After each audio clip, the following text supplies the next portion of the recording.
Je me souviens de cette apparition, de cette aura indescriptible qui vous enveloppait. Vous étiez d'une splendeur bouleversante, madame. Bienvenue dans notre sanctuaire, cet espace privilégié où nous osons enfin libérer la parole de ces légendes que l'histoire a trop souvent muselées. C'est le cœur serré et l'âme en berne que nous prenons la parole aujourd'hui pour saluer la mémoire d'un timbre unique, une voix monumentale qui vient tragiquement de rejoindre le silence éternel. Elle emporte avec elle bien plus qu'un répertoire. C'est tout l'esprit d'un Paris gouailleur authentique et frémissant qui s'éteint laissant les pavés de la capitale orphelins de leur plus belle ambassadrice.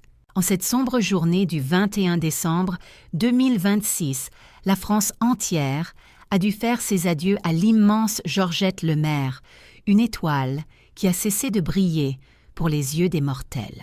Elle a tiré sa révérence à l'âge vénérable de 82 ans, s'éteignant dans la pénombre feutrée et la modestie de la Maison des artistes de Nogent-sur-Marne, loin des fastes qu'elle avait connus. Pourtant, ne vous laissez pas bercer par l'illusion d'une fin paisible.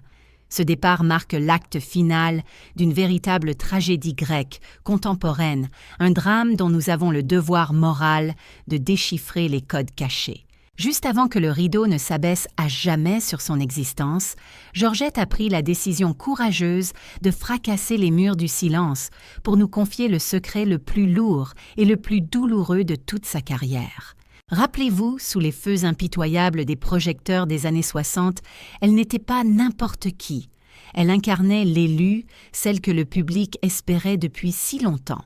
Elle était sacrée par la vox populi et par la critique comme l'unique et légitime héritière du trône laissé vacant par la môme Piaf. Une véritable tornade émotionnelle, une puissance vocale brute capable de submerger des salles combles et de tirer des larmes aux cœurs les plus endurcis par la seule vibration de ses cordes vocales. Néanmoins, dissimulée derrière cette façade de gloire éclatante, une blessure inguérissable purulait fruit d'une conspiration de l'ombre qui a violemment dévié la trajectoire de son destin pour favoriser l'ascension d'une autre. Par quelle cruelle ironie du sort, une diva ayant chanté pour les chefs d'État et écoulé des millions de vinyles a-t-elle pu terminer son voyage terrestre en combattant les démons de l'oubli et la morsure de la précarité financière? Quels sont les visages de ces manipulateurs de coulisses, ces rivaux intouchables et tout-puissants qu'elle a eu l'audace de désigner avant de rendre son dernier soupir? Georgette ne quémandait aucune compassion dans ses ultimes instants. Elle était en quête d'une justice tardive, elle exigeait que la vérité éclate enfin au grand jour. Avec une bravoure inouïe, elle a prononcé les patronymes de ceux qui ont orchestré sa chute, ceux-là même à qui elle n'a jamais accordé son pardon. Elle a dénoncé avec virulence un système du show-business sans pitié, une machine à broyer qui l'a sacrifiée froidement sur l'autel de la rentabilité et d'une concurrence déloyale.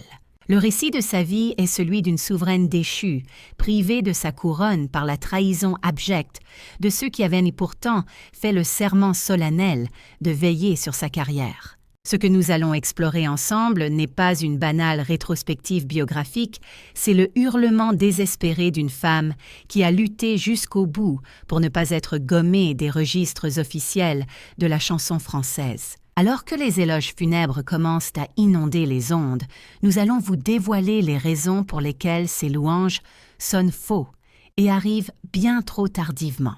Et nous exposerons la nature de ce pacte faustien et secret qui a scellé son infortune bien avant qu'elle ne puisse s'en défendre. Tout avait pourtant débuté comme un conte de fées, à une époque bénie, où l'Hexagone en quête d'une nouvelle idole à vénérer ignorait que le cauchemar guettait déjà dans l'obscurité des loges. Pour saisir l'ampleur de la douleur et la violence de sa chute, il est impératif de mesurer d'abord les sommets vertigineux que Georgette Lemaire avait réussi à gravir. Remontons le temps jusqu'en 1965, une année charnière, où la France portait encore le deuil lourd et douloureux de sa petite môme nationale. La grande Édith Piaf nous avait quittés 2 ans auparavant, laissant le pays orphelin d'une voix d'une âme, capable de transmuter la misère du quotidien en poésie pure. C'est précisément dans ce vide sidéral, dans ce silence assourdissant, que Georgette a surgi avec la force fracassante d'un coup de tonnerre dans un ciel d'été. Le destin s'est joué lors de cette émission devenue mythique, véritable institution de la télévision française. Le fameux jeu de la chance, cette grand-messe dominicale, où l'avenir des artistes se jouait en direct sans filet, sous le regard critique de millions de foyers français. Lorsqu'elle s'est avancée vers le micro avec sa simplicité désarmante sans paillettes ni artifice, portant toute la gouaille et l'histoire des faubourgs de Belleville sur ses épaules.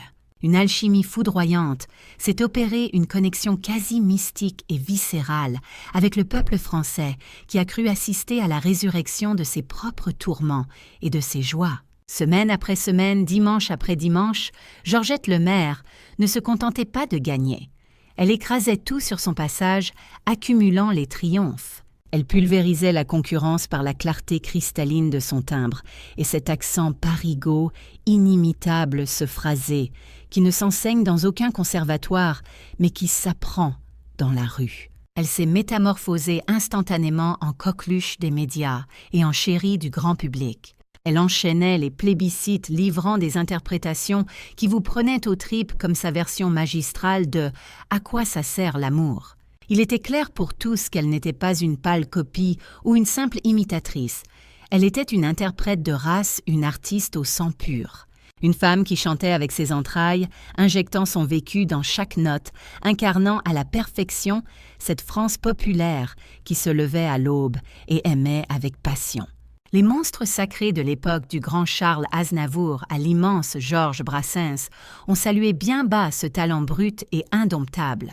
Ils ont reconnu en elle une artiste majeure, la seule capable de porter des textes d'une exigence rare, comme Vous étiez belle madame, titre qui deviendra par la suite l'un de ses hymnes éternels.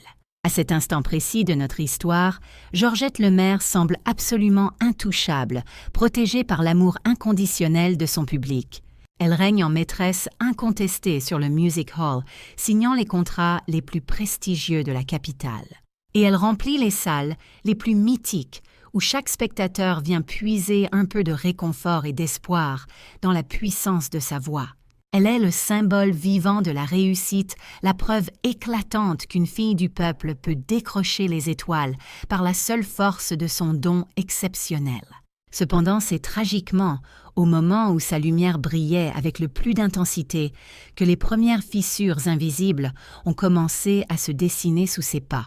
Car dans cette industrie féroce, le succès fulgurant d'une femme au caractère bien trempé vient parfois contrecarrer les plans machiavéliques des hommes de pouvoir. Et tandis que la France entière l'adulait sans réserve, une ombre menaçante s'étendait déjà insidieusement sur son trône. Une main invisible attendait patiemment l'heure fatidique, le moment propice pour porter l'estocade finale. À cette époque, personne n'aurait pu imaginer le scénario machiavélique qui se tramait dans l'ombre, ni que la machine qui l'avait sacrée reine s'affairait déjà à forger l'instrument de sa propre chute. Alors que la France entière vénérait Georgette Lemaire, la considérant comme la nouvelle impératrice intouchable de la chanson réaliste. L'envers du décor prenait des allures de cauchemar, transformant sa vie quotidienne en une cage dorée oppressante où les murs se rapprochaient chaque jour un peu plus. C'est à cet instant précis que le destin bascule avec l'entrée en piste d'un personnage aussi fascinant qu'impitoyable, le redoutable impresario Johnny Stark. Un faiseur de roi capable de vous propulser au firmament des hit-parades ou de vous anéantir médiatiquement en un simple claquement de doigts. Georgette, armée de sa seule candeur et de cette passion dévorante pour la scène, est tombée tête la première dans un engrenage industriel froid, où l'humain s'effaçait totalement devant la dictature du profit. La légende urbaine a longtemps prétendu que son tempérament de feu était l'unique responsable de sa traversée du désert. Mais la réalité est bien plus sordide et calculée, le système n'avait que faire d'une artiste libre et incontrôlable. Ce qu'il désirait par-dessus tout, c'était une marionnette docile, une pâte à modeler sur laquelle ils pourraient projeter leur fantasme marketing sans la moindre contradiction. Or Georgette, avec ses formes généreuses et son franc-parler légendaire, représentait l'antithèse de cette soumission, refusant catégoriquement de se laisser formater dans ce moule étriqué. Le véritable drame, ce point de rupture que Georgette a traîné comme un fardeau jusqu'à la fin, porte un nom et un visage gravés dans la mémoire collective française. Alors qu'elle régnait sans partage, Johnny Stark a déniché une jeune fille d'Avignon, une certaine Mireille Mathieu, pour mettre son plan à exécution. Il a décidé, avec un cynisme absolu, de la façonner à l'image exacte de Georgette, orchestrant de toutes pièces une guerre fratricide pour alimenter les tabloïds. Essayez d'imaginer la violence psychologique inouïe de voir débarquer une copie conforme de vous-même, mais en plus jeune, plus svelte et plus malléable. Une rivale qui s'empare de votre répertoire musical, note pour note, et de réaliser brutalement que vous n'êtes plus la favorite, mais simplement un brouillon encombrant que l'on s'apprête à jeter à la poubelle. Georgette a fini par confier l'enfer du décor, on l'obligeait à partager la lumière à sourire devant les caméras, alors qu'on organisait ses propres funérailles artistiques, en direct à la télévision. Une véritable torture mentale quotidienne, maquillée sous les paillettes des émissions de variété. Les contrats qu'elle paraphait à la hâte, trop confiante pour lire les petits caractères, se sont transformés en boulets qu'elle a traînés pendant des décennies entières. Bien loin des montagnes d'or que le public imagine pour une star de son calibre, Georgette regardait le fruit de son labeur s'envoler. Tout disparaissait dans les poches sans fond d'intermédiaires voraces, ne lui laissant que les miettes de son immense succès. Elle devait monter sur scène soir après soir, le cœur en miettes, épuisé et trahi par ceux-là même qu'elle considérait comme sa famille de cœur. Elle subissait un harcèlement constant pour perdre du poids, pour changer d'allure, pour devenir une autre personne.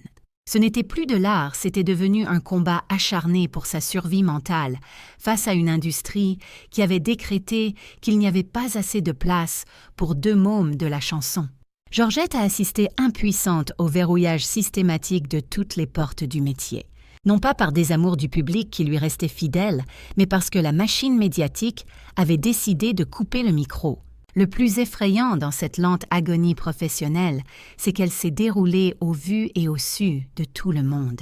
Dans une indifférence polie et glaciale, prélude à un drame personnel encore plus dévastateur qui allait bientôt la frapper.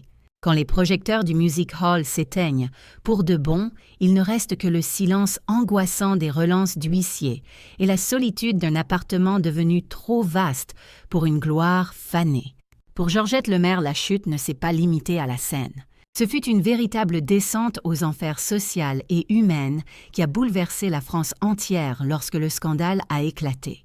Rappelez-vous la stupeur et l'incompréhension générale en découvrant en 2010 la terrible situation de la chanteuse.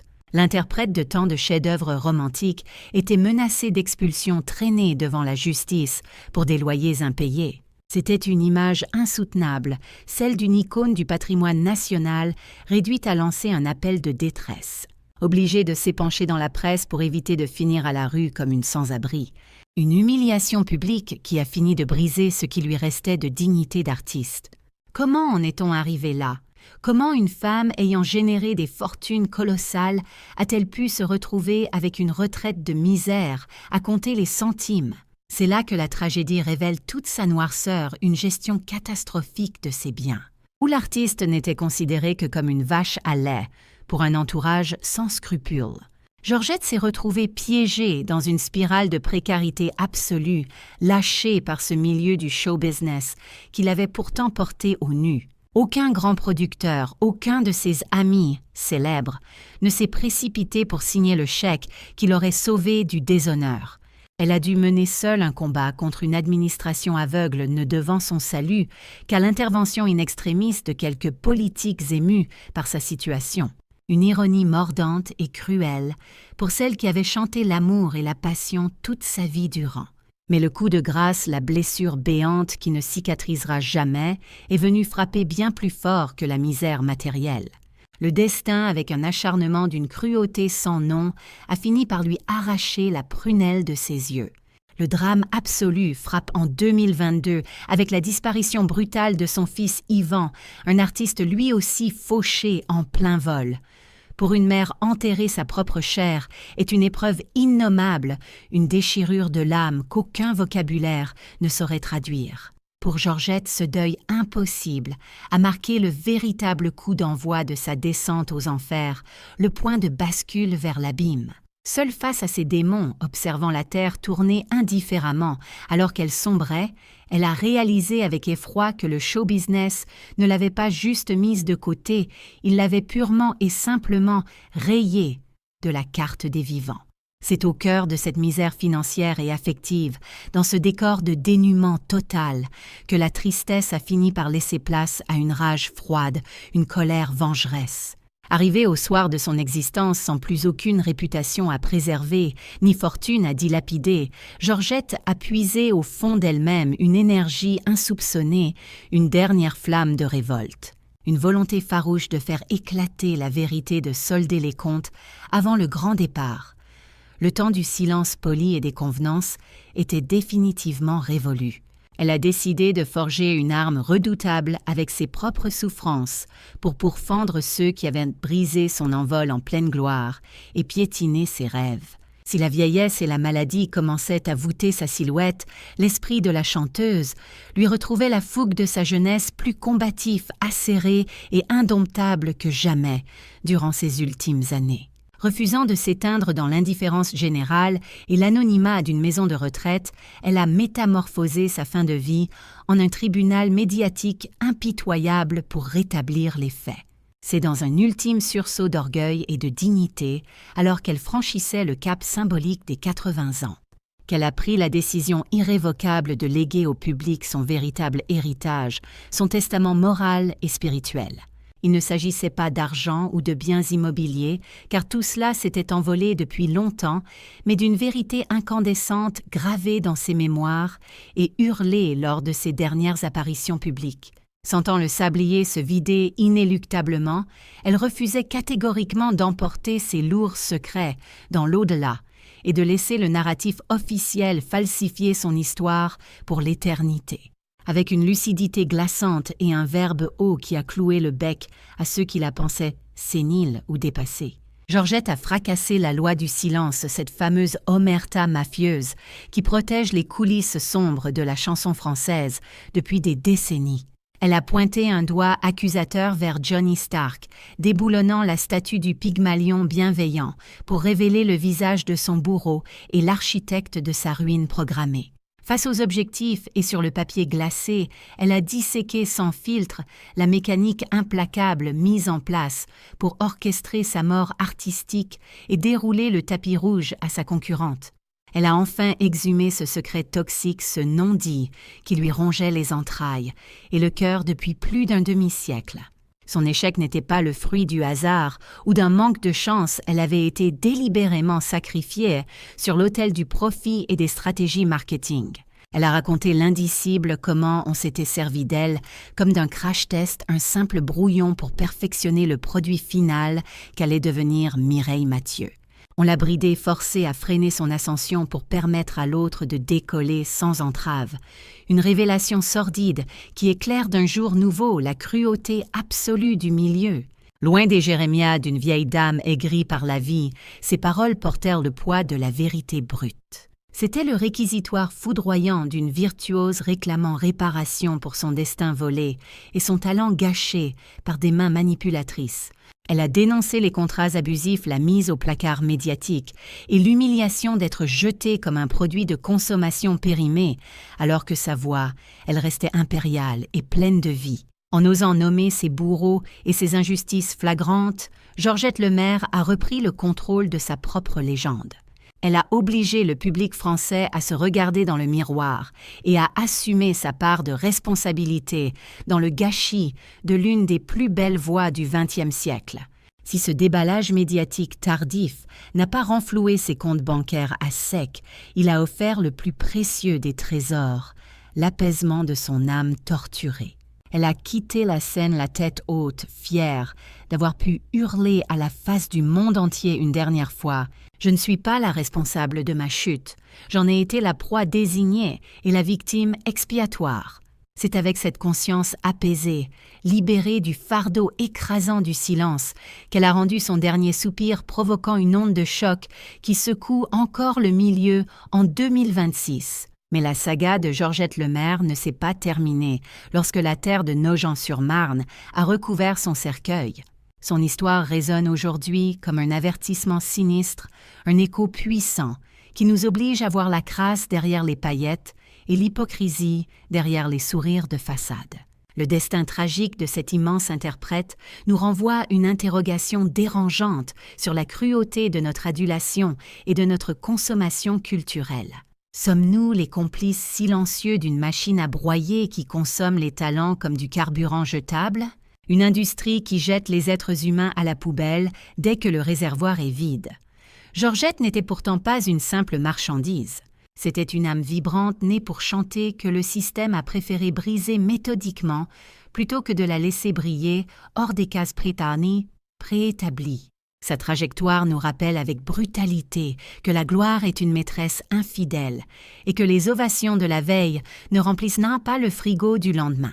Aujourd'hui, alors que les hommages posthumes pleuvent avec une hypocrisie parfois coupable, il est temps de se demander si nous avons tendu l'oreille quand elle en avait besoin. Combien d'autres idoles déchues agonisent actuellement dans l'ombre et l'indifférence derrière les rideaux tirés? La véritable bravoure de Georgette Lemaire réside précisément là. C'est d'avoir refusé de courber l'échine, d'avoir puisé dans ses ultimes réserves pour hurler que la dignité humaine n'est pas négociable même face aux titans du show business. Elle nous laisse bien plus que des mélodies inoubliables et un répertoire magnifique en héritage. Au-delà de ces tubes intemporels, elle nous offre une magistrale leçon de résilience face à l'adversité. Elle nous a prouvé qu'on peut vous dépouiller de votre argent, de votre carrière et de votre gloire, mais que personne ne peut vous arracher votre vérité si vous avez le cran de la défendre. Georgette Lemaire a enfin rejoint les étoiles, trouvant là-haut la sérénité et la paix après laquelle elle a couru toute sa vie. Loin des rumeurs de couloir et des petites trahisons de ce milieu impitoyable, elle a pris son envol définitif vers le firmament. Elle ne sera plus jamais le second rôle d'une autre vie, ni l'ombre d'un géant, mais brille enfin comme une étoile solitaire et majestueuse, une véritable légende affranchie pour l'éternité. L'écho de sa voix, ce cri du cœur si singulier, ne cessera jamais de hanter l'esprit des véritables mélomanes, ceux qui possèdent cette sensibilité rare pour déceler le sublime et le vrai sous les artifices du show business. C'est une leçon de vie qu'elle nous offre à chaque mesure, nous rappelant avec force que derrière l'image glacée de l'idole sur papier glacé, il y a toujours une âme à vif, un cœur humain qui palpite et qui se brise en silence une fois les lumières éteintes. Chapeau bas l'artiste. Merci infiniment Georgette d'avoir offert tes tripes sur scène et d'avoir préféré la rudesse de la vérité aux douceurs du mensonge. C'est sur ces mots que se clôture cette plongée bouleversante dans les abysses de la gloire, un épilogue douloureux mais indispensable. Je vous remercie du fond du cœur d'avoir partagé ce moment de grâce et de recueillement en notre compagnie.